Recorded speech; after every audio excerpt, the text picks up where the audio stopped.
नमस्कार, आप देख रहे हैं जोहार झारखंड। मैं हूं आपके साथ रुचिका राज। बुलेटिन की शुरुआत इस वक्त की बड़ी खबर के साथ करेंगे। सियासी गलियारे से इस वक्त की बड़ी खबर आ रही है। राज्य से आपको बड़ी खबर बता रहे हैं, जहां हेमंत सोरेन मंत्रिमंडल का विस्तार अब कल होना है। दोपहर 12 बजे राजभवन में होगा शपथ ग्रहण समारोह।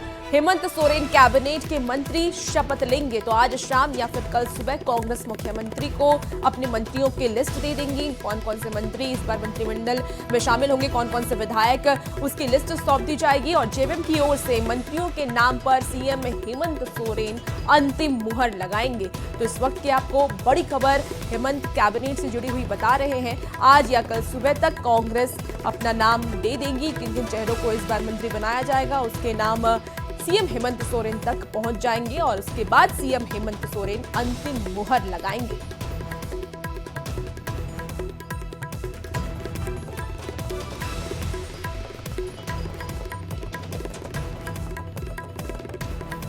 तो चलिए अब जानते हैं कि मंत्री के रेस में कौन कौन से नाम शामिल हैं। जेएमएम से 5 विधायक जो कि मंत्री पद की शपथ लेने वाले हैं। अब इन मंत्री पद की शपथ लेने वाले विधायकों के नाम की अगर हम बात कर ले तो कौन कौन से नाम है कि कर आपको बताते हैं। दीपक बेरुआ पहले नाम है जिनको मंत्री बनाया जा सकता है। रामदास सोरेन दूसरे नाम है जिनको मंत्री बनाया जा सकता है। हफीजुल हसन इस रेस में है। सविता महतो और अनंत प्रताप भी शपथ ले सकते हैं। इसके साथ ही हेमंत सोरेन लगाएंगे नामों पर अंतिम मोहर, आपको हमने बताया भी। वहीं कांग्रेस के रामेश्वर उरांव का नाम भी इस रेस में अभी आगे चल रहा है। शिल्पी नेहा तिर्की भी इस रेस में है। राजेश कश्यप, नमन वित्सल कुंगाड़ी, सुरेश बैठा, राधा कृष्ण किशोर, प्रदीप यादव, ममता देवी और निशत आलम का नाम भी मंत्री की रेस में इस वक्त आगे चल रहा है। इरफान अंसारी भी मंत्री की रेस में आगे हैं, क्योंकि इरफान अंसारी पहले भी मंत्री रह चुके हैं। ऐसे में बहुत सारे ऐसे नाम हैं जो पुराने नाम भी इस बार रिपीट होते हुए नजर आ रहे हैं। दीपिका पांडे सिंह, जयमंगल सिंह के नाम पर भी चर्चा हो रही है। जबकि आरजेडी की हम बात कर ले तो आरजेडी की तरफ से सुरेश पासवान, संजय प्रसाद यादव, संजय सिंह यादव के नाम पर इस वक्त चर्चा हो रही है। और ये वो तमाम नाम जिनके नामों पर चर्चा है, जिनके चेहरे पर इस बार फिर से हेमंत कैबिनेट में मुहर लग सकती है। खबरों में आगे बढ़ेंगे। झारखंड में कल हेमंत सोरेन के मंत्रिमंडल का विस्तार होना है, लेकिन इसके पहले मंत्रियों के नाम पर जो चर्चा हो रही है, चेहरों पर जो चर्चा हो रही है, किन पर मुहर लगेंगी, इस पर ज्यादा जानकारी के साथ इस वक्त हमारे साथ न्यूज़ 18 संवाददाता जुड़ रहे हैं। उनसे गौरव झा हमारे साथ इस वक्त लाइव जुड़े हुए हैं। गौरव, आपसे यही जानना चाहूंगी कि कई सारे नाम पर चर्चा हो रही है, कई सारे चेहरे पर चर्चा हो रही है, लेकिन इस बार का समीकरण क्या रहने वाला है? किन समीकरण के तहत इस बार मंत्रिमंडल का विस्तार होगा?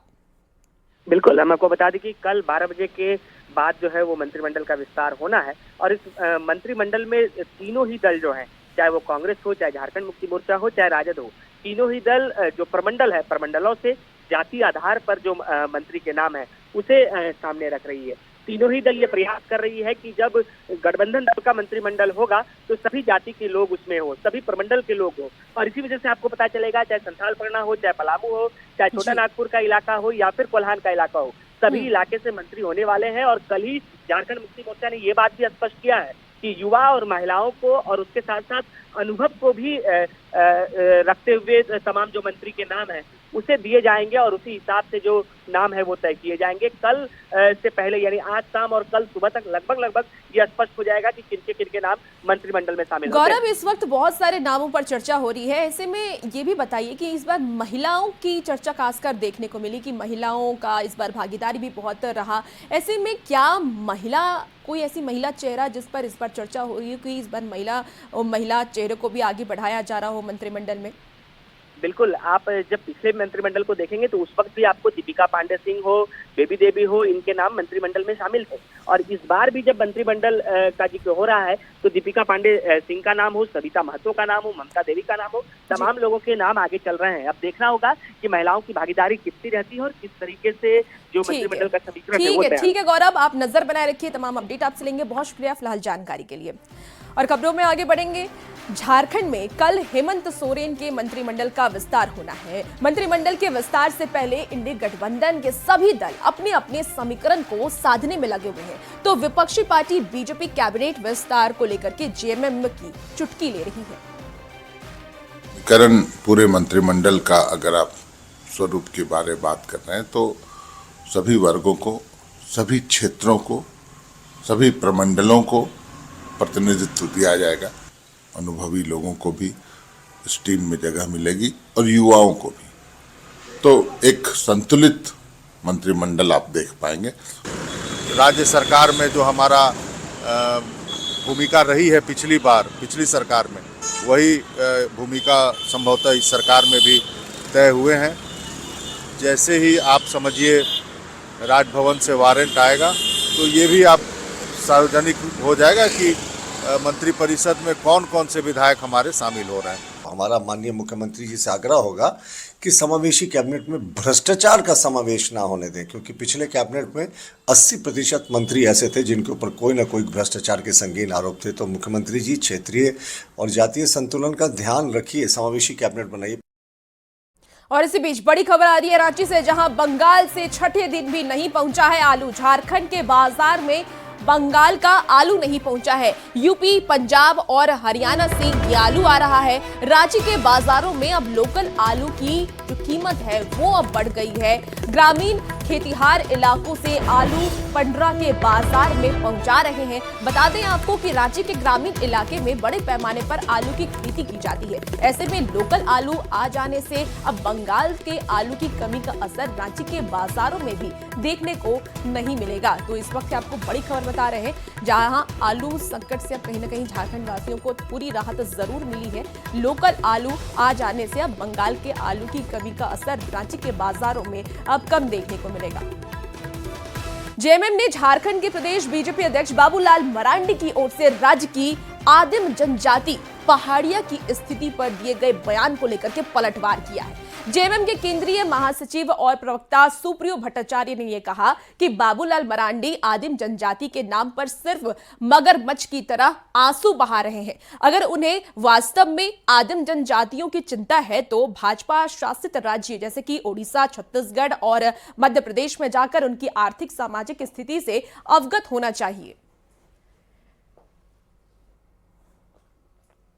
बाबूलाल जी, आप पूर्व मुख्यमंत्री हैं, वर्तमान में नवनिर्वाचित विधायक भी हैं, सांसद के रूप में भी आप रहे हैं, तो आपको पेंशन वगैरह तो मिलता ही है। और सबसे धनी राजनीतिक दल का प्रदेश अध्यक्ष होने के नाते साधन भी आपके पास कोई कमी नहीं। मैं आपसे निवेदन करूंगा कि आप इन 3 राज्यों का दौरा कर लें, क्योंकि आप झारखंड में तो रहते हैं, इसलिए झारखंड की समझ तो आपको होनी चाहिए, या है भी। लेकिन खासकर इन 3 राज्यों मध्य प्रदेश, छत्तीसगढ़ और उड़ीसा, इनका आप दौरा कर लीजिए। अब विधानसभा चुनाव के दौरान झारखंड में सुपर हिट रही मैया सम्मान योजना का क्रेज भले ही महिलाओं में बना हुआ है, लेकिन हकीकत कुछ और ही है। जमशेदपुर में अभी तक ठीक से 25% महिलाओं को भी इस योजना का लाभ नहीं मिल पाया है। 75% महिलाएं योजना का लाभ लेने के लिए प्रयासरत हैं। को 1000 ही नहीं मिला तो 2500 क्या मिलेगा। हम लोग यहाँ 4 बार आके दौड़ रहे हैं, दिन भर लगता है। जब तक काउंटर पास जाइए काउंटर बंद कर देता है, टाइम हो गया। आप पहले आइए बाद आइए, इन लोग का कोई मतलब नहीं है। हम लोग सिर्फ दौड़ रहे हैं। कितने दिन पहले फॉर्म फिलअप किया? 4 महीना से फॉर्म फिलअप हुआ है। जब स्टार्टिंग से ही हम लोग फॉर्म फिलअप किए हैं। बाकियों का आ रहा है, जिसका नहीं आ रहा उसका नहीं ही आ रहा। बता देना चाहिए कि नहीं आएगा, हम लोग दौड़ेंगे नहीं। परेशानी हो रखा है। दिन भर यहाँ आके डेरा डालो, उसके बाद नहीं होगा फिर वापस जाओ। 4-5 बार दौड़ चुके हैं, लेकिन कोई सुनवाई नहीं है यहाँ में। आज आइए कल आइए, परेशान हो रहे हैं, लेकिन अभी तक नहीं आए हैं। सरकार नई सरकार सर तो सबको तो ऑनलाइन कर दे रहा है। ऑनलाइन जो भर रहा है उनको भी मिल रहा है, जो फॉर्म फिलअप किया है उनको भी मिल रहा है। लेकिन उम्मीद तो है, उम्मीद पे ही तो दुनिया का है। उम्मीद है तभी तो आए हैं। उम्मीद है कि आएगा ही। अब क्या होता है वही जानेंगे। हम लोग अपना काम कर ही रहे हैं। हम लोग को जहाँ बताया जा रहा वहाँ जा रहे, फॉर्म फिलअप कर ही दिए हैं। और यहाँ पे भी आए हैं इंक्वायरी के लिए, देखते हैं क्या बात होता है, कहाँ क्या मिस्टेक हो रहा है। जिसका त्रुटि है, जिसका गलत है, किसी तरह का आवेदन में गलत हुआ है तो उसका रुक रहा है, तो उसका हम लोग क्या कर रहे हैं कि एक्सेल अलग से बना के विभाग में भेज दे रहे हैं कि इसका आगे करेक्शन करने के लिए हमारे पास ऑप्शन दिया जाए, ताकि क्या है कि लोग जो है रिपीट ना आए, वो ही कर रहे हैं। और जिसका पेंडिंग है तो कोशिश कर रहे हैं, अभी तो लगभग सारा एरिया कर्मचारी का खाली हो गया है, 0 कर दिए। बाकी जिसका पेंडिंग है वो हम लोग यहाँ से अप्रूव करके डॉक्यूमेंट देख के, आपकी कोई सरकार तो 2500 देगी। हाँ, जो भी है सरकार का प्रॉमिस वो सरकार अपना करेगी। और अब खबर है रामगढ़ से। रामगढ़ के पंजाब रेजिमेंटल सेंटर में 31 महीने के कठिन प्रशिक्षण के बाद अग्निवीर के चौथे बैच के जवान पासिंग आउट परेड में शामिल थे। पंजाब रेजिमेंट सेंटर के किलाहारी ग्राउंड में पीआरसी के कमांडेंट ब्रिगेडियर संजय चंद्र कटपाल ने अग्निवीर जवानों के पासिंग आउट परेड का निरीक्षण किया और उन्हें देश सेवा की शपथ दिलाई। इस मौके पर प्रशिक्षण में श्रेष्ठ प्रदर्शन करने वाले 4 अग्निवीर जवानों को मेडल देकर सम्मानित भी किया गया और देश सेवा की शपथ लेने वाले अग्निवीर जवानों में देश की सेवा सुरक्षा को लेकर गजब का उत्साह दिखा। जोशीली ट्रेनिंग के बाद मैं ये कहूँगा, कठिन ट्रेनिंग नहीं कहूँगा, एक जोशीली और शानदार ट्रेनिंग के बाद आज हम अपनी पलटनों में जब जाएंगे, जो कि कहाँ कुछ पलटनें चुसूल में डिप्लॉयड हैं, कुछ अंडमान के टापू में डिप्लॉयड हैं, कुछ सुबानसिरी की पहाड़ियों में डिप्लॉयड हैं, तो कुछ हुसैनी वाला बॉर्डर पर डिप्लॉयड हैं। अपनी पलटनों के और जवानों के साथ ये मोर्चा संभालेंगे और इनकी जो ट्रेनिंग हमने इनको यहाँ दी है उसका ये पूरा नमूना वहाँ पर पेश करेंगे। और मुझे यकीन है कि ये हर इम्तिहान में अपने अव्वल दर्जे का खरे उतरेंगे और हमेशा विजयी भव होंगे। तो पंजाब रेजिमेंट सेंटर में आप हमारे पीछे देख सकते हैं अग्निवीर के चौथे बैच का पासिंग आउट परेड चल रहा है। 31 महीने के कड़ी प्रशिक्षण के बाद अब भी यहाँ से देश के विभिन्न सीमाओं पर जाएंगे और वहाँ पर उनकी प्रतिनियुक्ति की जाएगी। अभी यहाँ पर परेड का निरीक्षण पंजाब रेजिमेंट सेंटर के ब्रिगेडियर ने किया है और 4 जो अग्निवीर है उन्हें यहाँ पर मेडल देकर के सम्मानित किया गया है। देख सकते हैं कि किस तरह से यहाँ भव्य परेड चल रही है और अग्निवीर भी अपने देश की सेवा के लिए यहाँ संकल्प ले करके यहाँ से निकल रहे हैं और देख सकते हैं कि किस तरह से अग्निवीरों में जोश है, उत्साह है अपने देश की रक्षा के लिए, सुरक्षा के लिए। जावेद खान, न्यूज़ 18 रामगढ़। और इसी बीच बड़ी खबर रांची से आ रही है, जहां लालजी हिरजी रोड स्थित दुकान में भीषण आग लग गई है। आग पर काबू पाने की कोशिश लगातार जारी है। आग की लपटें दूर से ही नजर आ रही हैं। तो इस वक्त की आपको बड़ी खबर और ये तस्वीर भी दिखा पा रहे हैं आपको। राज्य से इस वक्त की बड़ी खबर है, जहां लालजी हिरजी रोड स्थित दुकान में आग लगी है। हालांकि आग किस वजह से लगी है इसकी जानकारी अब तक मिल नहीं पाई है। आग पर काबू पाने की कोशिश लगातार जारी है और ज्यादा जानकारी के लिए रांची संवाददाता ओम प्रकाश इस वक्त हमारे साथ जुड़ चुके हैं। ओम प्रकाश, किस वजह से आग लगी है और फिलहाल क्या स्थिति है? बता दें कि फिलहाल आग जो है उसकी लपटें अभी भी जो है काफी तेजी से बढ़ रही है। हालांकि आसपास के दुकानों में आग न लग पाए और ये फैल न पाए, इसे लेकर तमाम जो कवायद है स्थानीय स्तर पर वो की जा रही है। वहीं पर फायर ब्रिगेड की भी गाड़ियां जो है अब मौके पर पहुंचने लगी है। पूरे मामले में बता दें कि जिस तरह से जो तारों का जाल बिछा है और कहीं ना कहीं इस वजह से आशंका जताई जा रही है कि ये शॉर्ट सर्किट की वजह से भी आग लग सकती है। फिलहाल जांच के बाद ही तमाम चीजें स्पष्ट हो पाएंगी, लेकिन अभी फिलहाल जो है आग पर काबू पाने का प्रयास जो है वो स्थानीय स्तर और अब फायर ब्रिगेड के द्वारा भी किया जा रहा है। ओम प्रकाश, आग की वजह से क्या कितने का नुकसान हुआ है, कोई जानकारी? जी, फिलहाल अभी आग लगी हुई है, जिस वजह से आग की वजह से कितना का नुकसान हुआ है इसका आकलन लगाना उसके आग बुझने के बाद ही स्पष्ट हो पाएगा। लेकिन फिलहाल जो है बताया जा रहा है लाखों का। ठीक है ओम प्रकाश, आप नजर बनाए रखिए, तमाम अपडेट आपसे लेंगे। बहुत शुक्रिया फिलहाल जानकारी के लिए। तो तस्वीरें आपको दिखा दें, एक्सक्लूसिव तस्वीर इस वक्त की, जहां आग की लपटें कितनी दूर तक फैली हुई नजर आ रही हैं और वहां पर जो लोग हैं उनमें भी अफरा तफरी का माहौल नजर आ रहा है। हालांकि आग पर अब काबू पा लिया गया है और बताया जा रहा है कि शॉर्ट सर्किट की वजह से ही ये आग लगी। और खबरों में आगे बढ़ेंगे। धनबाद में हिंदू राष्ट्र समन्वय समिति ने रणधीर वर्मा चौक पर धरना प्रदर्शन करके विरोध जताया है। प्रदर्शनकारियों ने हिंदुओं को सुरक्षा देने की मांग की और बांग्लादेश में न्यायपूर्ण गिरफ्तार स्वामी चिन्मय कृष्णवास ब्रह्मचारी को तत्काल मुक्त करने की मांग भी की। प्रदर्शन में बीजेपी विधायक राज सिन्हा सहित कई लोग शामिल हुए। मांग है कि ये जो बांग्लादेश में स्वामी चिन्मय कृष्णदास जी को अन्यायपूर्ण गिरफ्तार किया गया है तो उनकी रिहाई किया जाए। भारत सरकार बांग्लादेश के सरकार में हस्तक्षेप करके उनकी रिहाई का मांग करे, उनको सुरक्षा प्रदान करे। इसके साथ ही अंतर्राष्ट्रीय मंच पर भी बांग्लादेश में जो अल्पसंख्यक हैं, जो असुरक्षित हैं, उनकी सुरक्षा की भी मांग भारत सरकार करे, ऐसा हम अपेक्षा रखते हैं। हम भी हिंदू हैं और जहाँ कहीं भी हिंदुओं पर अत्याचार होगा हम उसके खिलाफ उठ रहे आवाज में अपनी आवाज मिलाएंगे। हम वहाँ खड़ा रहेंगे, वहाँ आएंगे, वहाँ आंदोलन करेंगे। और इसलिए आज यह जो हिंदू राष्ट्र समन्वय समिति के द्वारा यह धरना में का जो आयोजन किया गया है। धनबाद में आयुष्मान भारत योजना को लेकर स्वास्थ्य, चिकित्सा, शिक्षा एवं परिवार कल्याण विभाग सचिव ने सिविल सर्जन कार्यालय में समीक्षा बैठक की।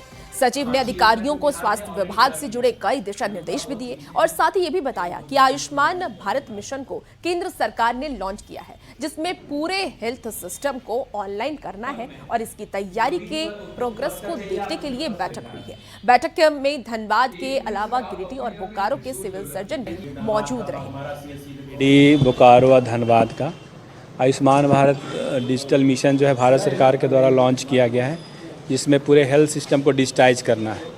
इसमें डिफरेंट मॉड्यूल्स हैं, तो ओपीडी रजिस्ट्रेशन का है, आईपीडी रजिस्ट्रेशन का है, फार्मेसी का है, लैब का है, सारा चीज़ ऑनलाइन होना है। तो उसी की तैयारी की हम लोग, किस जिला में क्या प्रॉब्लम्स है, कितना प्रोग्रेस हुआ है, कहाँ बॉटलनेक्स हैं, क्या प्रॉब्लम्स है, उसकी विस्तृत समीक्षा की गई है और एक निर्देश दिया गया है ताकि एक कार्य योजना बना के काम करें, ताकि हम लोग इसको हेल्थ सिस्टम को डिजिटाइज कर सकें। रांची के बिरसा कृषि विश्वविद्यालय में इस साल नई एजुकेशन पॉलिसी के जरिए पढ़ाई शुरू हो जाएगी। विश्वविद्यालय के कुलपति ने यह भी बताया कि नई एजुकेशन पॉलिसी के छात्रों के लिए सरल बनाया गया है। न्यू एजुकेशन पॉलिसी के तहत 5 साल के कोर्स में अगर बच्चे एक भी साल की पढ़ाई करते हैं तो उन्हें डिप्लोमा की डिग्री दे दी जाएगी और इस पॉलिसी में जॉब ओरिएंटेड और संस्कृति आधारित शिक्षा पर भी जोर दिया जाएगा। स्वतंत्रता दी गई है कि अपने सुविधा अनुसार कि जैसे मान लीजिए कोई ज़्यादा स्टूडेंट की संख्या है, कोई लैब हमारा खाली नहीं है, कोई टीचर पढ़ाने वाला नहीं है, उस सेमेस्टर में ज़्यादा इंगेज है, तो हम आगे पीछे भी कोर्स को सेमेस्टर में कर सकते हैं। यानी टोटल कोर्स हमें करना है लेकिन वो आगे पीछे किया जा सकता है। और इसी बीच बड़ी खबर राज्य से आ रही है। हेमंत सोरेन ने ईडी समन मामले को झारखंड हाई कोर्ट में चुनौती दी है। लैंड स्कैम मामले में ईडी की तरफ से भेजे 10 समन का मामला सामने आया है। 10 समन में सिर्फ 2 समन की तारीख में उपस्थित हुए थे हेमंत सोरेन। तो आपको इस वक्त की बड़ी खबर बता रहे हैं। 20 जनवरी और 31 जनवरी 2024 को ईडी के समक्ष पेश हुए थे हेमंत सोरेन। पहले समन में 14 अगस्त 2024 को ईडी ने पूछताछ के लिए बुलाया था हेमंत सोरेन को और ईडी की याचिका पर निचली कोर्ट में चल रही थी सुनवाई। तो निचली कोर्ट में 4 दिसंबर 2024 तक सशरीर पेश होने का आदेश दिया गया था हेमंत सोरेन को और इस आदेश को हेमंत सोरेन की ओर से हाई कोर्ट में चुनौती दी गई। तो इस वक्त की बड़ी खबर बता रहे हैं और ज्यादा जानकारी के साथ न्यूज़ 18 संवाददाता संजय सिन्हा इस वक्त हमारे साथ लाइव जुड़े हुए हैं। संजय, क्या कुछ जानकारी मिल पा रही है और क्या अपडेट है इस पूरे मामले में? देखिए, इस मामले में जब सीजीएम कोर्ट में सुनवाई चल रही थी और सीजीएम कोर्ट में इस मामले में हेमंत सोरेन को उपस्थित होना था, लेकिन उन्होंने अब इस मामले को झारखंड हाईकोर्ट में चैलेंज दिया है और चैलेंज करने के बाद अब झारखंड हाईकोर्ट में, चूंकि ये पूरा जो मामला आप देखेंगे तो 2023 का यह मामला है। जब आप देखें कि ईडी की ओर से लैंड स्कैम मामले में हेमंत सोरेन को एक के बाद एक कुल 10 जो है समन भेजे गए थे। हेमंत सोरेन 2 तारीख, हालांकि हर समन का जवाब हेमंत सोरेन की ओर से नहीं आने की वजह बताई गई थी ईडी को और हर बार जवाब भी दिया गया था, लेकिन हेमंत सोरेन 2 तारीख में पेश हुए थे वहां पर, उन्होंने ईडी के सवालों का जवाब भी दिया था।